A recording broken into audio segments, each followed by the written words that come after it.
Now next topic ગલન બિંદુ અને ઉત્કલન બિંદુ, જેને મેલ્ટિંગ પોઈન્ટ અને બોઇલિંગ પોઈન્ટ કહેવામાં આવે. જો સમૂહ 13ના તત્વોની વાત કરીએ તો સમૂહ 13ના તત્વોના ગલન બિંદુમાં સામાન્ય વર્તણૂક દર્શાવતા નથી. ધેટ મીન્સ આપણે જે સિક્વન્સ યાદ રાખતા હોય સામાન્ય રીતે તેના સિક્વન્સથી કંઈક ડિફરન્ટ ટ્રેન્ડ જોવા મળે, અને એના માટેનું જવાબદાર કારણ છે તેમની સ્ફટિક રચના, એટલે કે તેમનું ક્રિસ્ટલ સ્ટ્રક્ચર. હવે તે કયું ક્રિસ્ટલ સ્ટ્રક્ચર હોય તો તે તમે 12થમાં ચેપ્ટર નંબર 1 સોલિડ સ્ટેટ એટલે ઘન અવસ્થામાં લર્ન કરશો. ગલન બિંદુનો જો સાચો ક્રમ જોવા જઈએ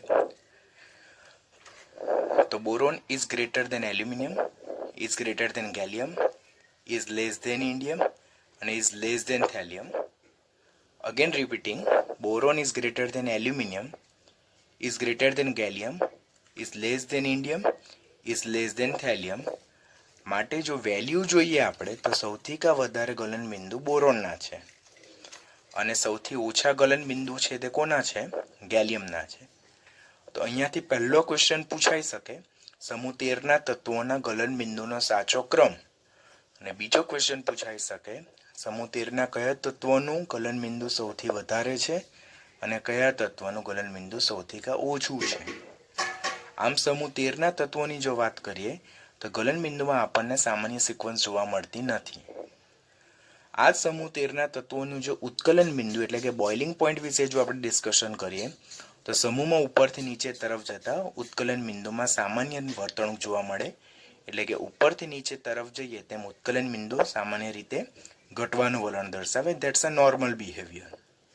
આમ ઉત્કલન બિંદુનો ક્રમ જે છે તો તે આપણે વધારે ધ્યાનથી યાદ નહીં રાખીએ તો ચાલે. ઉપરથી નીચે તરફ જતા ઉત્કલન બિંદુ ઘટે એટલે boron is greater than aluminium, is greater than gallium, is greater than indium, is greater than thallium. આમ સૌથી કા વધારે ઉત્કલન બિંદુ બોરોનના હશે અને સૌથી ઓછા ઉત્કલન બિંદુ થેલિયમના હશે. નેક્સ્ટ ટોપિક ઘનતા, જેને ડેન્સિટી કહેવામાં આવે. જો સમૂહ 2 અને સમૂહ 13ની વાત કરવામાં આવે તો સમૂહ 2 કરતાં સમૂહ 13ની ઘનતા વધારે જોવા મળે છે. એનું રીઝન શું હોઈ શકે કે ઘનતા, જેને ડેન્સિટી કહેવામાં આવે, ડેન્સિટી એટલે માસ અપોન વોલ્યુમ. જો માસની વાત કરવામાં આવે તો સમૂહ 2 કરતાં સમૂહ 13નું માસ વધારે છે. પરમાણ્વીય કદની જો વાત કરવામાં આવે તો સમૂહ 2નું કદ એ સમૂહ 13 કરતાં વધારે છે. આમ માસ જોઈએ તો સમૂહ 13નું વધારે છે અને કદ જોઈએ તો સમૂહ 13નું ઓછું છે, જે બંને ફેક્ટર સમૂહ 13ની વધુ ઘનતા માટે ફેવરેબલ છે. માટે block group 13 elements are more denser than group 2 elements. સમૂહ 2 કરતાં સમૂહ 13ના તત્વોની ઘનતા આપણને કેવી જોવા મળે? વધારે જોવા મળે છે. As we move down in a group, સમૂહમાં ઉપરથી નીચે તરફ જઈએ તેમ ઘનતામાં ક્રમશઃ વધારો થતો જાય છે. એટલે બોરોનથી થેલિયમ તરફ જતા ઘનતામાં ક્રમશઃ વધારો થાય. બોરોનની ઘનતા સૌથી કા ઓછી હશે સમૂહમાં અને થેલિયમની ઘનતા સમૂહમાં સૌથી કા વધારે હશે. What will be the reason behind that? આપણને ક્વેશ્ચન એમ થાય કે સર સમૂહમાં ઉપરથી નીચે તરફ જતા તો પરમાણ્વીય દળમાં બી વધારો થાય, સમૂહમાં ઉપરથી નીચે તરફ જતા પરમાણ્વીય કદમાં બી ક્રમશઃ વધારો થાય, તો સમૂહમાં ઉપરથી નીચે તરફ જતા ઘનતામાં કેવી રીતે વધારો થઈ શકે? તો ઉપરથી નીચે તરફ અહીંયા સ્ટાર પોઝિશન મેન્શન કરેલ છે, જે દર્શાવે છે કે as we move down in a same group, સમૂહમાં ઉપરથી નીચે તરફ જતા પરમાણ્વીય દળમાં થતો વધારો એ પરમાણ્વીય કદમાં થતા વધારા કરતાં વધારે અસરકારક છે. અગેન રિપીટિંગ, ઉપરથી નીચે તરફ જતા પરમાણ્વીય દળમાં બી વધારો થાય, પરમાણ્વીય કદમાં બી વધારો થતો જાય, પરંતુ પરમાણ્વીય દળમાં થતો વધારો એ પરમાણ્વીય કદમાં થતા વધારે કરતાં વધારે અસરકારક છે. It is more effective. That's why density is directly proportional to mass. ઘનતા એ માસના ડાયરેક્ટલી પ્રોપોર્શનલમાં છે, સમપ્રમાણમાં છે. એટલે ઉપરથી નીચે તરફ જતા જેમ માસમાં પરમાણ્વીય દળમાં અસરકારક વધારો નોંધાય તો ઉપરથી નીચે તરફ જતા ઘનતામાં પણ ક્રમશઃ વધારો જોવા મળે છે. ડિયર સ્ટુડન્ટ્સ, આજે આપણે પી વિભાગના તત્વોની સામાન્ય ઓક્સિડેશન અવસ્થા અને ખાસ કરીને સમૂહ 13ની ઓક્સિડેશન અવસ્થા વિશે લર્ન કરશું. ધ પોઈન્ટ નંબર 1, કે આપણે પી વિભાગના તત્વો જોઈએ તો સમૂહ નંબર 13 થી 18 નો સમાવેશ થાય. તેમાં દરેક સમૂહના તત્વોની બાહ્યતમ કક્ષાની ઇલેક્ટ્રોનીય ગોઠવણી સમાન છે, પરંતુ અંદરની કક્ષાની ઇલેક્ટ્રોનીય ગોઠવણી જુદી જુદી હોવાથી આ તત્વોના ગુણધર્મોમાં વિશેષ જુદાપણું જોવા મળે. There is a difference in property of each and every element from the same group. એટલે જો આપણે સમૂહ 13 ની વાત કરીએ તો બોરોન, એલ્યુમિનિયમ, ગેલિયમ, ઇન્ડિયમ અને થેલિયમ એ બધા જ તત્વોની બાહ્યતમ કક્ષાની ઇલેક્ટ્રોનીય સંરચના સમાન છે, NH2np1. પરંતુ ઉપરથી નીચે તરફ જઈએ તેમ તેમ અંદર ડી અને એફ કક્ષકનો અને અથવા એફ કક્ષકનો ઉમેરો થતો જાય અને પરિણામે તેમના ગુણધર્મોમાં વિશેષ જુદાપણું જોવા મળે છે. હવે પી વિભાગના તત્વોની ઓક્સિડેશન અવસ્થાની વાત કરીએ છીએ. આપણે સમૂહ 13 હજુ સ્ટાર્ટ નથી કર્યું. આપણે પી વિભાગના તત્વોની ઓક્સિડેશન અવસ્થા વિશે ડિસ્કશન કરતા છે. પી વિભાગ એ કુલ 13 થી 18 6 સમૂહમાં વહેંચાયેલો છે. 13મા સમૂહની બાહ્યતમ કક્ષાની ઇલેક્ટ્રોનની સંરચના NH2np1 છે. આ બાહ્યતમ કક્ષામાં કુલ 3 ઇલેક્ટ્રોન આવેલા છે. અહીંયા બે ઇમ્પોર્ટન્ટ ઓક્સિડેશન અવસ્થા વિશે ડિસ્કશન કરેલ છે, તે તમારે ખાસ ધ્યાનથી શીખવાનું. પહેલી ઓક્સિડેશન અવસ્થા મહત્તમ ઓક્સિડેશન અવસ્થા, જેને મેક્સિમમ ઓક્સિડેશન સ્ટેટ કહેવામાં આવે, જેને ગ્રુપ ઓક્સિડેશન સ્ટેટ કહેવામાં આવે और જેને સમૂહ ઓક્સિડેશન અવસ્થા કહેવામાં આવે. આના રિલેટેડ ક્વેશ્ચન પૂછાઈ શકે કે સમૂહ 13 નું ગ્રુપ ઓક્સિડેશન સ્ટેટ કયું છે और સમૂહ ઓક્સિડેશન અવસ્થા કઈ છે. तो महत्तम ऑक्सीडेशन अवस्था ने ग्रुप ऑक्सीडेशन स्टेट और समूह ऑक्सीडेशन अवस्था कहेवामां आवे. ते केवी रीते प्राप्त थाय तो जे ते समूह नंबर -10 ए फक्त लागू पड़े पी विभागना तत्वोने. महत्तम ऑक्सीडेशन अवस्था जेने समूह ऑक्सीडेशन अवस्था कहेवामां आवे, मैक्सिमम ऑक्सीडेशन स्टेट कहेवामां आवे, ग्रुप ऑक्सीडेशन स्टेट कहेवामां आवे. ते केवी रीते प्राप्त थाय तो समूह नंबर -10 કે સમૂહ 13 ની વાત કરી રહેલા છે તો સમૂહ 13 તો સમૂહ નંબર 13 થયો, એમાંથી આપણે 10 બાદ કરીએ તો જે તે નંબર આપણને પ્રાપ્ત થાય તેનું શું થાય, મહત્તમ ઓક્સિડેશન અવસ્થા, જેને જ સમૂહ ઓક્સિડેશન અવસ્થા કહેવામાં આવે. સ્થાયી ઓક્સિડેશન અવસ્થા કેવી રીતે પ્રાપ્ત થાય તો જે મહત્તમ ઓક્સિડેશન અવસ્થા છે તેમાંથી આપણે 2 બાદ કરતા જે ઓક્સિડેશન અવસ્થા પ્રાપ્ત થાય તેને આપણે સ્થાયી ઓક્સિડેશન અવસ્થા કહીએ. કે જેમ કે સમૂહ 13 માટે મહત્તમ ઓક્સિડેશન અવસ્થા +3 છે, તેમાંથી 2 બાદ કરીએ તો આપણને +1 ઓક્સિડેશન અવસ્થા મળે. આ +1 ઓક્સિડેશન અવસ્થાને શું કહેવામાં આવે છે, સ્થાયી ઓક્સિડેશન અવસ્થા. Dear students, be very careful. મહત્તમ ઓક્સિડેશન અવસ્થા અને સ્થાયી ઓક્સિડેશન અવસ્થા બંને ડિફરન્ટ વસ્તુ છે. મહત્તમ ઓક્સિડેશન અવસ્થા કેવી રીતે પ્રાપ્ત થાય, પી વિભાગના તત્વોમાં જે તે સમૂહ નંબરમાંથી 10 બાદ કરતા જે ઓક્સિડેશન અવસ્થા પ્રાપ્ત થાય તેને મહત્તમ ઓક્સિડેશન અવસ્થા કહેવાય. સ્થાયી ઓક્સિડેશન અવસ્થા એટલે મહત્તમ ઓક્સિડેશન અવસ્થામાંથી 2 બાદ કરતા જે પ્રાપ્ત થાય તેને આપણે સ્થાયી ઓક્સિડેશન અવસ્થા કહીએ. તો સમૂહ 13 ની બાહ્યતમ કક્ષાની ઇલેક્ટ્રોનની સંરચના NH2np1 છે. બાહ્યતમ કક્ષામાં 3 ઇલેક્ટ્રોન છે, એની મહત્તમ ઓક્સિડેશન અવસ્થા +3 છે અને સ્થાયી ઓક્સિડેશન અવસ્થા +1 છે. 14 ની બાહ્યતમ કક્ષાની ઇલેક્ટ્રોનની સંરચના NH2np2, એની બાહ્યતમ કક્ષામાં +4, એની મહત્તમ ઓક્સિડેશન અવસ્થા +4 અને એની સ્થાયી ઓક્સિડેશન અવસ્થા +2, બીકોઝ 4 માંથી 2 બાદ કરતા +2 મળે. 15 માટે મહત્તમ ઓક્સિડેશન અવસ્થા +5 અને સ્થાયી ઓક્સિડેશન અવસ્થા +3, 16 માટે મહત્તમ ઓક્સિડેશન અવસ્થા +6 અને સ્થાયી ઓક્સિડેશન અવસ્થા +4. આપણે જોઈએ તો આ જે સ્થાયી ઓક્સિડેશન અવસ્થા છે તે 13 થી 16માં સમૂહમાં જ મોસ્ટ પ્રોબેબલી જોવા મળે. 17 અને 18માં એના રિલેટેડ ડિસ્કશન આપણે 17 અને 18 ગ્રુપ જ્યારે લર્ન કરશું ત્યારે જોઈશું. અત્યારે આપણે એના રિલેટેડ ડિસ્કશન કરવાનું નથી. સમૂહ 17 ની મહત્તમ ઓક્સિડેશન અવસ્થા +7 છે અને સમૂહ 18 ની મહત્તમ ઓક્સિડેશન અવસ્થા +8 છે. આ નંબર અને આ નંબર તમે જો, is it same or not, તો it is found as a same. એટલે 13 થી 18 લઈને બાહ્યતમ કક્ષામાં જેટલા ઇલેક્ટ્રોન હોય તે બધા જ ઇલેક્ટ્રોન દૂર થતા જે ઓક્સિડેશન અવસ્થા પ્રાપ્ત થાય તેને મહત્તમ ઓક્સિડેશન અવસ્થા કહેવાય. આમ જો જોઈએ તો મહત્તમ ઓક્સિડેશન અવસ્થા જેને સમૂહ ઓક્સિડેશન અવસ્થા કહેવાય, હાઈએસ્ટ ઓર મેક્સિમમ ઓક્સિડેશન સ્ટેટ કહેવાય, જેને ગ્રુપ ઓક્સિડેશન સ્ટેટ કહેવાય, તો તે કુલ સંયોજકતા ઇલેક્ટ્રોનની સંખ્યા બરાબર જ થાય. એટલે કે સંયોજકતા કક્ષામાં રહેલા S અને P કક્ષાના ઇલેક્ટ્રોનનો સરવાળો જેટલો થાય તો આના રિલેટેડ ટ્રુ અને ફોલ્સનું સ્ટેટમેન્ટ બને કે પી વિભાગના તત્વોમાં જુદા જુદા સમૂહની મહત્તમ ઓક્સિડેશન અવસ્થા ઓર સમૂહ ઓક્સિડેશન અવસ્થા એ તેમની બાહ્યતમ કક્ષામાં રહેલા એસ અને પી ઇલેક્ટ્રોનનો સરવાળો છે. વિધાન સાચું કે ખોટું? તો એ વિધાન સાચું થશે. Be very careful. Now as we move down in a same period, એટલે કોઈ પણ આવર્તમાં 13 થી લઈને 18માં સમૂહ તરફ આપણે જઈએ તો પી કક્ષકમાં ઇલેક્ટ્રોનનું એડિશન થતું જાય કે અહીંયા આપણે જોઈએ તો NP1, NP2, NP3, NP4, NP5 અને NP6. તો આવર્ત કોષ્ટકમાં જેમ ડાબીથી જમણી બાજુ તરફ જઈએ તેમ જેમ જેમ સંયોજકતા કક્ષામાં રહેલા એસ અને પી ઇલેક્ટ્રોનની સંખ્યા વધતી જાય છે તેમ તેમ સંભવિત ઓક્સિડેશન અવસ્થાની સંખ્યા પણ કેવી થતી જાય છે? વધતી જાય છે. સંભવિત ઓક્સિડેશન અવસ્થા એટલે પ્રોબેબલ ઓક્સિડેશન સ્ટેટ. કેટલી ઓક્સિડેશન અવસ્થા સંભવિત હોઈ શકે, શક્ય હોઈ શકે? તો જેમ આપણે આવર્તમાં ડાબીથી જમણી બાજુ તરફ જઈએ, ટ્રુ અને ફોલ્સના રિલેટેડ સ્ટેટમેન્ટ પૂછી શકે એ લોકો આપણને. તો જેમ આપણે આવર્તમાં ડાબીથી જમણી બાજુ તરફ જઈએ તેમ જેમ જેમ એસ અને પી ઇલેક્ટ્રોનની સંખ્યા વધતી જાય તેમ સંભવિત ઓક્સિડેશન અવસ્થાની સંખ્યા ક્રમશઃ કેવી થતી જાય છે? વધતી જાય છે. જો સમૂહ 13 વિશે વાત કરીએ તો સમૂહ 13 માં બોરોનની +3. Now this is very important table. You have to keep in mind, you have to remember. આના રિલેટેડ ઘણા બધા ક્વેશ્ચન પૂછાય છે, બોર્ડમાં બી પૂછાય છે અને નીટ અને કોમ્પિટિટિવમાં બી પૂછાય છે.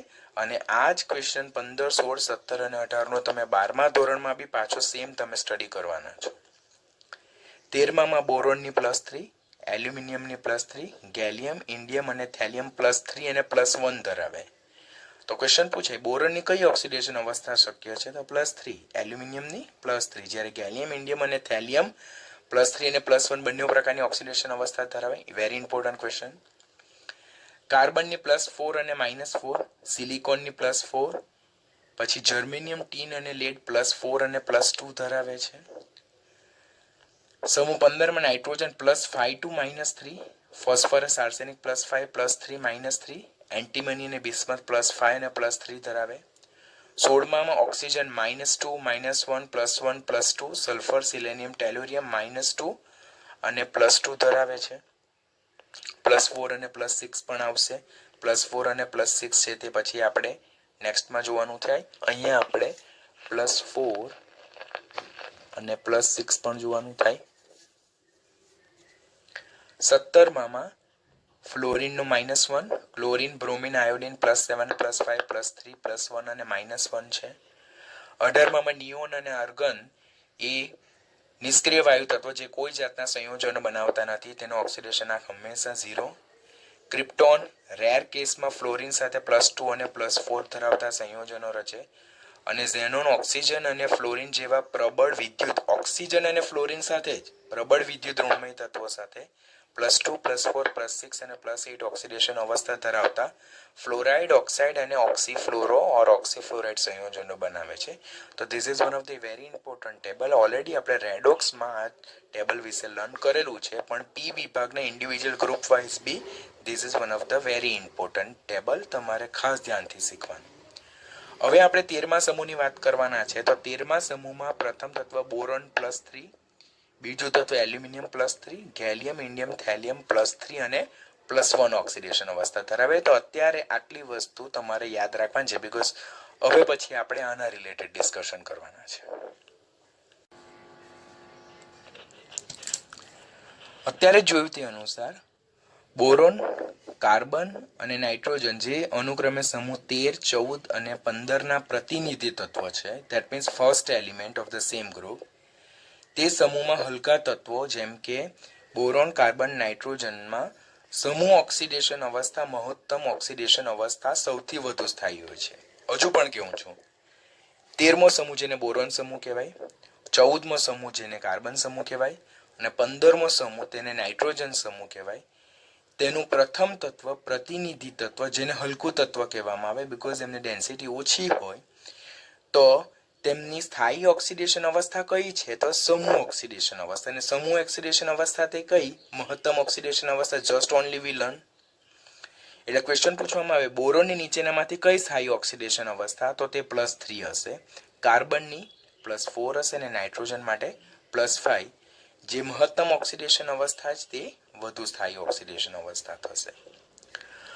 પરંતુ દરેક સમૂહનું ભારે તત્વ માટે એટલે કે heavier element having high atomic માસ, એટલે જે તે સમૂહના ભારે તત્વો જેમના પરમાણ્વીય દળ વધારે છે, એટોમિક માસ વધારે છે, તેમના માટે સ્થાયી ઓક્સિડેશન અવસ્થા કઈ થાય, તો તે મહત્તમ ઓક્સિડેશન અવસ્થા -2 થાય. ફરીથી હું તમને રિકોલ કરાવી દઉં, અત્યારે આપણે લાસ્ટ સેશનમાં 2 ઓક્સિડેશન અવસ્થા જોઈ, એક મહત્તમ ઓક્સિડેશન અવસ્થા અને બીજું સ્થાયી ઓક્સિડેશન અવસ્થા. મહત્તમ ઓક્સિડેશન અવસ્થા કેવી રીતે પ્રાપ્ત થાય, તો મહત્તમ ઓક્સિડેશન અવસ્થા એ જે ટી વિભાગના જે તે સમૂહની બાહ્યતમ કક્ષાની ઇલેક્ટ્રોનની સંરચનાના નંબર જેટલી થઈ, ઓર સમૂહ નંબરમાંથી 10 બાદ કરતા આપણને પ્રાપ્ત થાય. જ્યારે સ્થાયી ઓક્સિડેશન અવસ્થા એ મહત્તમ ઓક્સિડેશન અવસ્થામાંથી 2 બાદ કરતા જે ઓક્સિડેશન અવસ્થા પ્રાપ્ત થાય તેને સ્થાયી ઓક્સિડેશન અવસ્થા કહેવાય. સમૂહના પ્રથમ તત્વ બોરોન છે, કાર્બન છે, નાઇટ્રોજન છે, તેની સ્થાયી ઓક્સિડેશન અવસ્થા કઈ છે, તો મહત્તમ ઓક્સિડેશન અવસ્થા. જ્યારે છેલ્લું તત્વ જેમ કે સમૂહ 13 માં છે થેલિયમ, પછી સમૂહ 14 માં છે લેડ, તો તેની સ્થાયી ઓક્સિડેશન અવસ્થા કેવી રીતે પ્રાપ્ત થાય ઓર કઈ છે, તો મહત્તમ ઓક્સિડેશન અવસ્થામાંથી 2 બાદ કરતા જે પ્રાપ્ત થાય તે. તો this is important question, very important question, જે કોમ્પિટિટિવમાં પૂછાય છે એના સંયોજન રિલેટેડ. તો સમૂહ 13 નું હેવિયર એલિમેન્ટ કયું છે, થેલિયમ, તો તેની સ્થાયી ઓક્સિડેશન અવસ્થા +3 -2 એટલે +1 મળશે. સમૂહ 14 નું હેવિયર એલિમેન્ટ કયું છે, લેડ, તો તેની સ્થાયી ઓક્સિડેશન અવસ્થા કયું, +4 -2 કરતા આપણને +2 મળે. એટલે થેલિયમના કેવા સંયોજનો મોસ્ટ પ્રોબેબલ થાય છે કે જેમાં +1 ઓક્સિડેશન અવસ્થા આવશે, અને લેડના કેવા સંયોજનો મોસ્ટ પ્રોબેબલ થાય છે +2 ઓક્સિડેશન અવસ્થા. રેડોક્સમાં આના રિલેટેડ ઘણા ઇમ્પોર્ટન્ટ ક્વેશ્ચન જનરેટ થાય છે સમીકરણના બેઝ પર, ડિસ્પ્રોપોર્શનલ રિએક્શનના બેઝ પર. તો એ તમારે ખાસ યાદ રાખવાનું, વિષમીકરણ પ્રક્રિયાના બેઝ પર. તો એ તમારે ખાસ ધ્યાનથી શીખવાનું કે સમૂહનું પ્રથમ તત્વ જે લાઇટર એલિમેન્ટ છે, જેમના પરમાણ્વીય દળ ઓછા છે, તેની સ્થાયી ઓક્સિડેશન અવસ્થા એ મહત્તમ ઓક્સિડેશન અવસ્થા છે. જ્યારે સમૂહના છેલ્લા તત્વો હેવિયર એલિમેન્ટ્સ, તેની સ્થાયી ઓક્સિડેશન અવસ્થા કેવી રીતે મળે, તો મહત્તમ ઓક્સિડેશન અવસ્થામાંથી 2 બાદ કરતા જે મળે તે એમની સ્થાયી ઓક્સિડેશન અવસ્થા. આમ થેલિયમ અને લેડની ઓક્સિડેશન અવસ્થા થાય કઈ છે, +1 અને +2.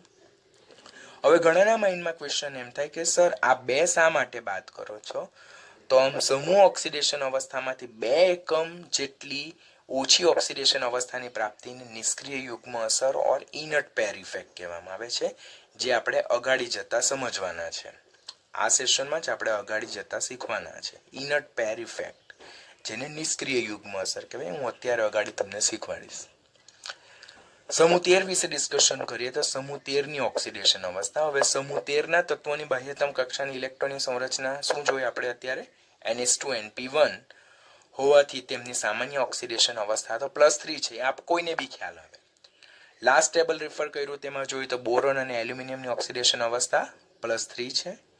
ગેલિયમ, ઇન્ડિયમ અને થેલિયમ એ +3 સિવાયની પણ બીજી એક ઓક્સિડેશન અવસ્થા ધરાવે, +1. તો અહીંયાથી ક્વેશ્ચન જનરેટ થશે, સમૂહ 13 નું નીચેનામાંથી કયું તત્વ +3 અને +1 ઓક્સિડેશન અવસ્થા ધરાવે, તો તે કયા તત્વો હશે, ગેલિયમ, ઇન્ડિયમ અને થેલિયમ. અને આ +1 ઓક્સિડેશન અવસ્થા કોને લીધે છે, નિષ્ક્રિય યુગ્મ અસરને કારણે. એસેશન અને રીઝનિંગમાં આ ક્વેશ્ચન જનરેટ થાય કે સમૂહ 13 ના છેલ્લા 3 તત્વો +1 ઓક્સિડેશન અવસ્થા પણ દર્શાવે છે, જેના માટે જવાબદાર કારણ કયું હોઈ શકે, નિષ્ક્રિય યુગ્મ અસર, જેને ઇનટ પેર ઇફેક્ટ કહેવાય. તો અહીંયાથી પહેલો પોઈન્ટ યાદ રાખવાનો, સમૂહ 13 ના તત્વોની બાહ્યતમ કક્ષાની ઇલેક્ટ્રોનની સંરચના NH2np1, બાહ્યતમ કક્ષામાં કેટલા ઇલેક્ટ્રોન, 3, મહત્તમ ઓક્સિડેશન અવસ્થા +3, સ્થાયી ઓક્સિડેશન અવસ્થા +1. બોરોન, એલ્યુમિનિયમ +3 ઓક્સિડેશન અવસ્થા ધરાવે, જ્યારે ગેલિયમ, ઇન્ડિયમ અને થેલિયમ સાથે સાથે +1 ઓક્સિડેશન અવસ્થા પણ ધરાવે. એટલે એ લોકો +3 અને +1 બંને પ્રકારની ઓક્સિડેશન અવસ્થા ધરાવે. As we move down in a same group, એટલે સમૂહમાં ઉપરથી નીચે તરફ જઈએ તેમ +3 ઓક્સિડેશન અવસ્થાની સ્થાયીતા ઘટે છે. બી વેરી કેરફુલ. આખા પી વિભાગમાં આ સ્ટેટમેન્ટ તમને બધી જગ્યાએ મળશે. એટલે જ્યાં સુધી તમારી નીટની એક્ઝામ ઓવર નહીં થાય ત્યાં સુધી આ સ્ટેટમેન્ટ તમારો પીછો નહીં છોડશે. જેમ સમૂહમાં ઉપરથી નીચે તરફ જઈએ તેમ મહત્તમ ઓક્સિડેશન અવસ્થાની સ્થાયીતા ઘટતી જાય, જ્યારે સ્થાયી ઓક્સિડેશન અવસ્થાની વૃત્તિ વધતી જાય. એટલે સમૂહ 13 માં મહત્તમ ઓક્સિડેશન અવસ્થા કઈ છે? +3 છે. સ્થાયી ઓક્સિડેશન અવસ્થા કઈ છે? +1 છે. એટલે આપણે જેમ બોરોનથી થેલિયમ તરફ જઈએ તેમ +3 ની વૃત્તિ ઘટતી જાય અને +1 ની સ્થાયીતા ક્રમશઃ વધતી જાય. આમ +1 ઓક્સિડેશન અવસ્થાની સ્થાયીતા, ધીસ ઇઝ ઇમ્પોર્ટન્ટ વન, ખાસ તમારે કાળજી રાખવાની, ધીસ ઇઝ ઇમ્પોર્ટન્ટ, MCQ આના બેઝ પર જનરેટ થઈ શકે. આમ +1 ઓક્સિડેશન અવસ્થાની સ્થાયીતાનો ક્રમ aluminium is less than gallium is less than indium is less than thallium. That means thallium તત્વની કઈ ઓક્સિડેશન અવસ્થા વધારે સ્થાયી? +1, નહીં કે +3. જ્યારે એલ્યુમિનિયમની નહીં કે +1, એની +3 જ છે. તો મેં રેડોક્સમાં ઓલરેડી લર્ન કર્યું છે કે એલ્યુમિનિયમ એક જ ઓક્સિડેશન અવસ્થા દર્શાવે છે, તે +3. આમ બોરોન માટે +3 સ્ટેબલ છે, એલ્યુમિનિયમ માટે +3 સ્ટેબલ છે. ગેલિયમ, ઇન્ડિયમ અને થેલિયમ +3 અને +1 બંને ધરાવે, પરંતુ ગેલિયમ અને ઇન્ડિયમ માટે +3 ઇઝ મોર સ્ટેબલ ધેન +1, જ્યારે થેલિયમ માટે +1 is more stable than +3. This is important. Gallium, indium અને થેલિયમ +3 અને +1 બંને ધરાવે છે, પરંતુ ગેલિયમ અને ઇન્ડિયમમાં +3 ની સ્ટેબિલિટી વધારે છે. કોના કરતા? +1 કરતા. જ્યારે સમૂહનું છેલ્લું તત્વ thallium which is heavier element, તેની કઈ ઓક્સિડેશન અવસ્થા વધારે સ્થાયી છે? +1. This is important for many reaction, કે જેમ કે અત્યારે જે નીટનો કોર્નર ક્વેશ્ચન જનરેટ થાય છે તે અહીંયાથી થાય કે ગેલિયમ અને ઇન્ડિયમ માટે +3 ઓક્સિડેશન અવસ્થાની સ્થાયીતા +1 ઓક્સિડેશન અવસ્થા કરતાં વધારે સ્થાયી હોવાથી તેઓ +1 ઓક્સિડેશન અવસ્થામાં શું દર્શાવે છે? V સમીકરણ. એટલે when they are in group +1 oxidation state, they are pronounce themselves in a disproportion reaction. એટલે એ લોકો +1 ઓક્સિડેશન અવસ્થામાં V સમીકરણ પ્રક્રિયા દર્શાવે. શા માટે?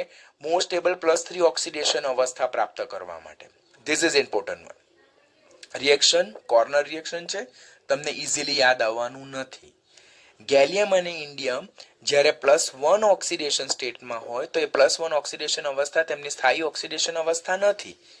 એમની વધારે સ્થાયી ઓક્સિડેશન અવસ્થા +3 માં એ લોકો જવાનો પ્રયત્ન કરે, એટલે એ લોકો આ પ્રક્રિયા દરમિયાન V સમીકરણ પ્રક્રિયા દર્શાવે. This reaction is important, you have to keep in your mind. જેમ આપણે જોયું તે અનુસાર કે બોરોનની +3 ઓક્સિડેશન અવસ્થા છે, એલ્યુમિનિયમની +3 ઓક્સિડેશન અવસ્થા છે, ગેલિયમ, ઇન્ડિયમ અને થેલિયમ 3 ઓક્સિડેશન અવસ્થા 2 ઓક્સિડેશન અવસ્થા ધરાવે, +3 અને +1. તેમાં ગેલિયમ અને ઇન્ડિયમ માટે +3 ઓક્સિડેશન અવસ્થા એ +1 ઓક્સિડેશન અવસ્થા કરતાં વધારે સ્થાયી છે.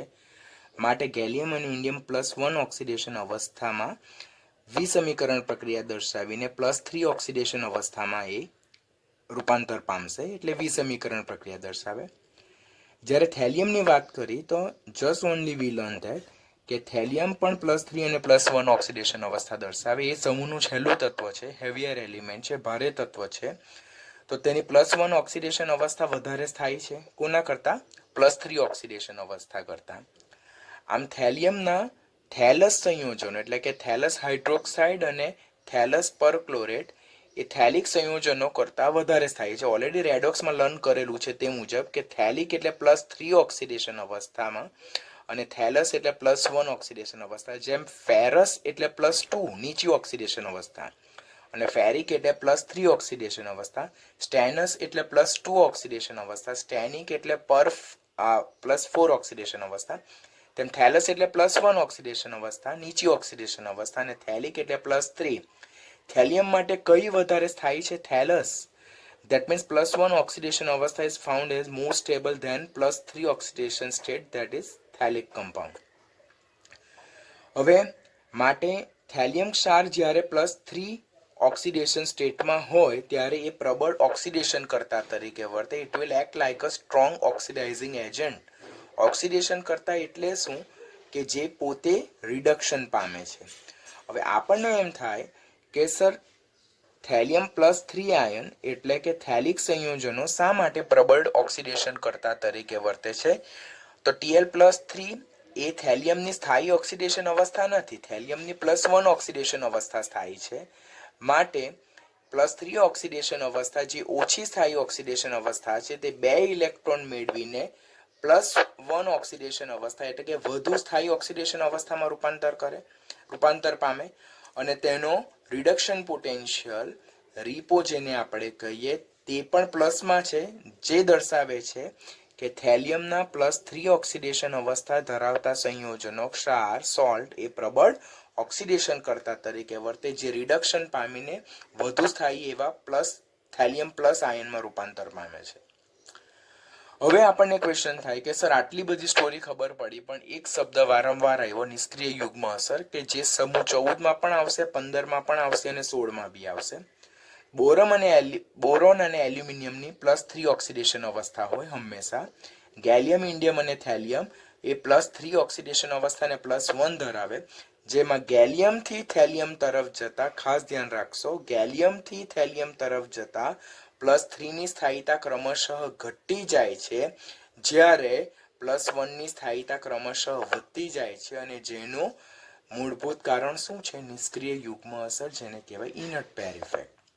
કોઈ પણ સમૂહમાં ઉપરથી નીચે તરફ જઈએ તેમ મહત્તમ ઓક્સિડેશન અવસ્થાની સ્થાયીતા ક્રમશઃ ઘટતી જાય અને સ્થાયી ઓક્સિડેશન અવસ્થાની વૃદ્ધિ ક્રમશઃ વધતી જાય. એટલે 13મા સમૂહમાં જેમ ગેલિયમથી થેલિયમ તરફ જાય તેમ મહત્તમ ઓક્સિડેશન અવસ્થા કઈ? +3, તેની વૃદ્ધિ ક્રમશઃ ઘટતી જાય, એટલે થેલિયમ +3 ધરાવતા સંયોજનો ની રચે અને +1 ની સ્થાયીતા વધતી જાય માટે થેલિયમ +1 ધરાવતા સંયોજનો રચે, જ્યારે ગેલિયમની +3 ઓક્સિડેશન અવસ્થા ધરાવતા સંયોજનો વધારે જોવા મળે, જ્યારે +1 ધરાવતા સંયોજનો ઓછા જોવા મળે, જેની સ્થાયીતા ઓછી છે. તો આ નિષ્ક્રિય યુગ્મ અસર ઇનર્ટ પેર ઇફેક્ટ એટલે શું? તો જેમ સમૂહમાં ઉપરથી નીચે તરફ આવીએ તેમ પરમાણુ ક્રમાંક વધે, પરમાણુ ક્રમાંક વધે તેમ તેમ S પ્રકારની કક્ષકના ઇલેક્ટ્રોનની બંધ બનાવવાની પ્રક્રિયામાં ભાગ લેવાનું વલણ ક્રમશઃ ઘટે. That means they are not participate in a bond formation process because NH2 electron gallium indium અને થેલિયમમાં યુગ્મ સ્વરૂપે જ રહે, પેર સ્વરૂપે જ રહે. What will be the reason behind that? કે જેમ સમૂહમાં ઉપરથી નીચે તરફ આવીએ પરમાણુ ક્રમાંક વધવાની સાથે ડી અને એફ કક્ષક બી ઉમેરાતી જાય. આપણને ઓલરેડી ખબર છે કે સ્ક્રીનિંગ અસર S is greater than P is greater than D is greater than F, તો ડી અને એફ ની જે વીક સ્ક્રીનિંગ ઇફેક્ટ છે, શિલ્ડિંગ અસર છે, તેને કારણે NH2 ઇલેક્ટ્રોન જે છે તો they are more close to the nucleus or strongly attract to the nucleus. તો NH2 ઇલેક્ટ્રોન એ કેન્દ્ર તરફ પ્રબળ રીતે આકર્ષાયેલા હોવાથી એ લોકોને દૂર કરવા માટે આપણે વિપુલ પ્રમાણમાં ઉર્જા આપવી પડે. That means they are not having tendency to take part in a bond formation process. માટે ઉપરથી નીચે તરફ જતા NS કક્ષકના 2 ઇલેક્ટ્રોન બંધ બનાવવામાં ભાગ નહીં લે તો વધારેમાં વધારે કેટલા ઇલેક્ટ્રોન દૂર થાય? 3 માંથી. તો NP માંથી 1 દૂર થાય, એટલે કઈ ઓક્સિડેશન અવસ્થા પ્રાપ્ત થાય? +1. તે ખાસ કરીને શેમાં જોવા મળે છે? થેલિયમમાં જોવા મળે છે. આમ સમૂહ 13માં ઉપરથી નીચે તરફ જતા એટલે કે ગેલિયમથી થેલિયમ તરફ જતા +3 ની વૃદ્ધિ ઘટતી જાય, +1 ની વૃદ્ધિ ઘટતી જાય ને જેનું કારણ છે નિષ્ક્રિય યુગ્મ અસર.